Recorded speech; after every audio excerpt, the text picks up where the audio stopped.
दोस्तों आज मैं आपको मूल विधि की प्रैक्टिस करवाने वाला हूं। दोस्तों आप हैं अमित सॉल्यूशन 2 की यूट्यूब चैनल पर।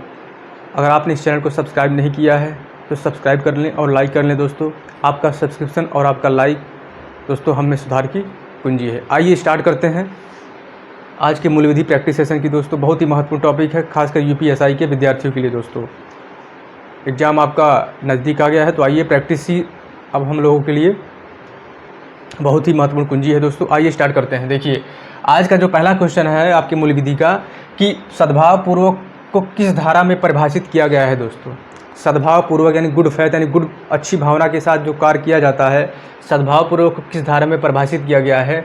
सद्भाव पूर्वक का मतलब ऐसा है कि जैसे कि कभी आपके साथ ऐसी घटना हो जाती है कि आप जो है पेट से ग्रसित हो गए, पेट की समस्या है आपको, आप गए किसी हॉस्पिटल में, ठीक, वहाँ पर हार्ट के स्पेशलिस्ट बैठे हैं, उन्होंने आपका इलाज किया, वो है हार्ट के स्पेशलिस्ट लेकिन कर रहे हैं आपके पेट का इलाज। तो इससे क्या होगा दोस्तों, आपके साथ जो आपके शरीर के साथ कोई भी घटना घटित हो सकती है दोस्तों। क्योंकि वो है हार्ट के स्पेशलिस्ट, इलाज कर रहे हैं पेट की समस्या का। तो वही है दोस्तों, भावना उनकी ये है कि मैं डॉक्टर हूँ, हो सकता है कि मैं पेट का भी इलाज कर लूँ। लेकिन दोस्तों यहाँ पर कहा गया है सद्भाव पूर्वक का मतलब होता है कि विषय विशेषज्ञ से, अगर आप हार्ट के स्पेशलिस्ट हैं तो जो हार्ट के मरीज आते हैं सिर्फ आप उनका इलाज करिए, पेट के मरीजों का इलाज आप करने की कोशिश ना करें, वो अपराध माना जाता है। दोस्तों यही बात है, सद्भाव पूर्वक को किस धारा में परिभाषित किया गया है। आपके सामने ऑप्शन है धारा 52, धारा 53, धारा 50, धारा 141। इसका जो राइट आंसर होगा दोस्तों आपका धारा 52 होगा। ठीक, धारा 52 में कहा गया है सद्भाव पूर्वक को किस धारा में परिभाषित किया गया है, धारा 52 में परिभाषित किया गया है। धारा 85 की किस चीज़ को परिभाषित करता है, धारा 85 में क्या कहा गया है, आईपीसी सेक्शन 85 में क्या कहा गया है। दोस्तों आइए देखते हैं। आपका ऑप्शन है अनैच्छिक मंदता। क्या कहा गया है, अनैच्छिक मंदता, ऐच्छिक मंदता, अन्य अपहानि या विकृत चित्त व्यक्ति का कार्य। दोस्तों ऐसे ही क्वेश्चन आपके एग्ज़ाम यूपीएसआई के एग्ज़ाम में पूछे जाने की संभावना है दोस्तों। ठीक है, तो आइए समझते हैं। देखिए धारा 85 में क्या कहा गया है, अनैच्छिक मंदता, ऐच्छिक मंदता, अन्य अपहानि या विकृत चित्त व्यक्ति का कार्य। दोस्तों तो इसका जो राइट आंसर होगा आपका, इसका राइट आंसर होगा आपका अनैच्छिक मंदता। अनैच्छिक मंदता आपका राइट आंसर होगा दोस्तों। अनैच्छिक मंदता है क्या, अनैच्छिक मंदता क्या है दोस्तों, तो अनैच्छिक मंदता आपका है कि आपके बिना ज्ञान के धोखे से आपको कोई मादक पदार्थ का सेवन करवा देता है दोस्तों। ठीक है, तो अनैच्छिक मंदता हो जाता है और उसमें एक विकार उत्पन्न होता है जिससे आप कुछ ना कुछ अपराध कर देते हैं दोस्तों। तो इसमें क्या होगा, आपको बचाव मिलेगा। लेकिन ऐच्छिक मंदता जो होता है, ऐच्छिक मंदता आप स्वयं मादक पदार्थों का सेवन करते हैं, इसमें आपको कोई बचाव नहीं मिल सकता है। ठीक है, तो अनैच्छिक मंदता का मतलब होता है कि मादक पदार्थ का आपको बिना ज्ञान धोखे से आपको कोई पिला देता है, सेवन करवा देता है, वो अनैच्छिक मंदता होती है। वो धारा 85 के अंतर्गत आपको बचाव मिलेगा। आपको इसके मादक पदार्थों का सेवन कोई धोखे से कर देता है और उसके बाद में आप कोई अपराध कर देते हैं तो आपको इसका धारा 85 का बचाव मिलेगा। दोस्तों धारा 85 को क्या कहा गया है, अनैच्छिक मंदता, ऐच्छिक मंदता, अन्य अपहानि या विकृत चित्त व्यक्ति कार्य में अनैच्छिक मंदता कहा गया है। दोस्तों आइए अब आगे बढ़ते हैं। आपका अगला क्वेश्चन है दहेज मृत्यु यानी डॉरी डेथ के अधिकतम कितने साल तक का प्रावधान है। दोस्तों अगर डॉरी डेथ हो जाती है, दहेज प्रताड़ना के विरुद्ध कोई अगर डेथ हो जाती है, दहेज मृत्यु के लिए अधिकतम कितने साल तक का प्रावधान है। दहेज मृत्यु के लिए अधिकतम कितने साल तक की सज़ा यहाँ पर होगी दोस्तों, सज़ा। दहेज मृत्यु के लिए अधिकतम कितने साल तक की सज़ा का प्रावधान है। ठीक, अधिकतम पूछ रहा है दोस्तों, कम से कम नहीं, अधिकतम। तो दोस्तों यहाँ पर आपका ऑप्शन है 7 साल, आजीवन कारावास, 8 साल और 20 साल। दोस्तों क्वेश्चन ऐसे ही पूछे जाएंगे। आपने पढ़ा होगा न्यूनतम, दहेज मृत्यु के लिए अधिकतम कितने साल तक का प्रावधान है। यहाँ क्वेश्चन ये है, अगर अधिकतम, इसका जो राइट आंसर होगा दोस्तों आजीवन कारावास होगा। अधिकतम पूछा गया है तो आजीवन कारावास इसका राइट आंसर होगा। दहेज मृत्यु के लिए अधिकतम कितने साल तक की सजा का प्रावधान है, आजीवन कारावास। अगर दोस्तों यहाँ पर पूछ लेता अधिकतम की जगह न्यूनतम, ये लीजिए न्यूनतम, दहेज मृत्यु के लिए न्यूनतम कितने साल तक की सजा का प्रावधान है, ऐसा भी पूछा जा सकता है आपको भ्रमित करने के लिए। तो दोस्तों यहाँ पर जो राइट आंसर होगा आपका 7 साल होगा। ठीक है, समझ में आ गया होगा आपको। आइए चलते हैं अगले क्वेश्चन की ओर। आपका अगला क्वेश्चन है कि आत्महत्या यानी सुसाइड को किस धारा के तहत अपराध माना जाता है।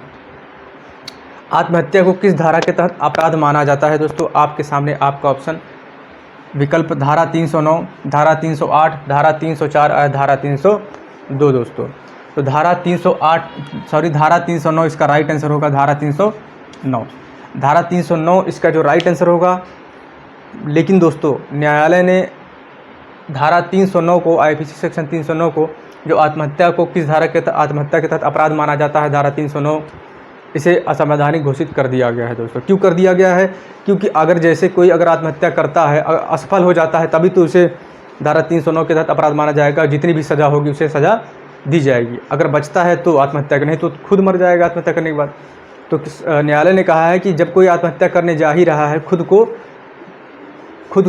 की मृत्यु कारित करने के लिए जब तत्पर है वो, तो उसे किस प्रकार की सज़ा दी जाए। अगर बच भी जाता है तो उसे सुझाव की ज़रूरत है, उसे सज़ा की आवश्यकता नहीं है दोस्तों। उसे सुझाव, उसे समझाया बुझाया जाए कि आत्महत्या करना सही नहीं है, किसी भी प्रकार से समझा दिया जाए बस।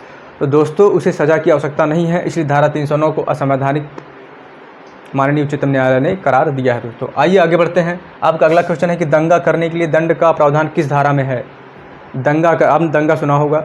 दंगा करने के लिए दंड का प्रावधान किस धारा में है दोस्तों? आपका ऑप्शन है धारा 160, धारा 141, धारा 142। तो इसका जो राइट आंसर होगा दोस्तों धारा 160 होगा।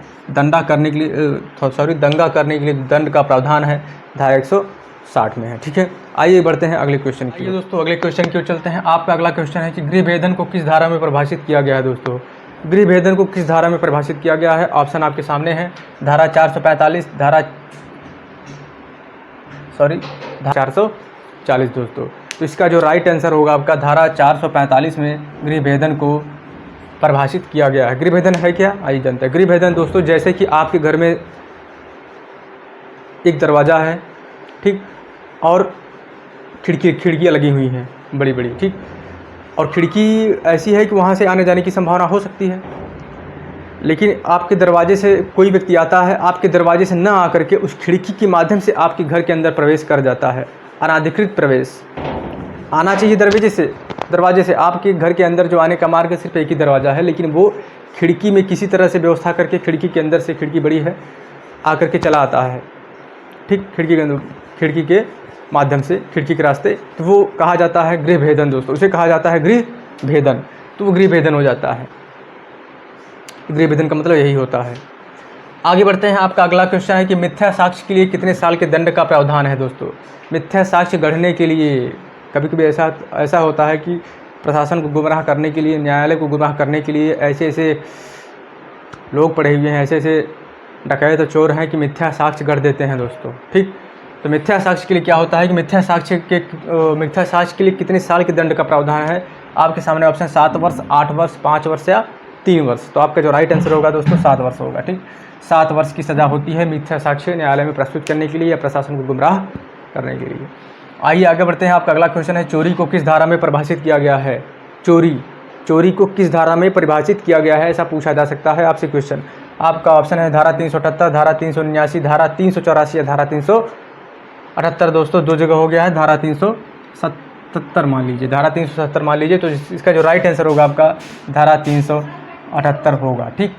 आइए अगले क्वेश्चन की ओर चलते हैं। जो कोई उतावलेपन में किसी व्यक्ति की मृत्यु कारित करता है, ऐसे अपराधी को कितने साल की सज़ा का प्रावधान है? उतावलेपन से दोस्तों सलमान खान को आप जानते ही होंगे। सलमान खान ने जो रोड पर कुचल दिया था, फुटपाथ पर सो रहे लोगों को, वो क्या था? वो उतावलेपन में किया गया अपराध था दोस्तों, ठीक। तो सलमान खान का जो केस था आपने सुना होगा, रोड पर एक्सीडेंट कर दिया था उन्होंने, कई सारे लोग सो रहे थे फुटपाथ पर, तो उन्होंने ऐसा ही किया था। जो कोई उतावलेपन में किसी व्यक्ति की मृत्यु कारित करता है, ऐसे अपराधी को कितने साल तक की सज़ा होगी?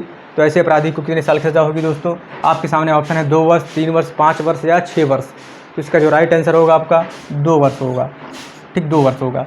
आगे चलते हैं। आपका अगला ऑप्शन है किस धारा में दुष्प्रेरण को परिभाषित किया गया है? दुष्प्रेरण यानी उकसाकर मृत्यु कारित करना, किसी को उकसा दिया जाए, किसी को उकसाते हैं आप, तो आप दंड के भागी देने यानी कि आप अपराधी माने जाएंगे दोस्तों, ठीक है। तो उकसाना यानी दुष्प्रेरण को किस में परिभाषित किया गया? धारा 107 में।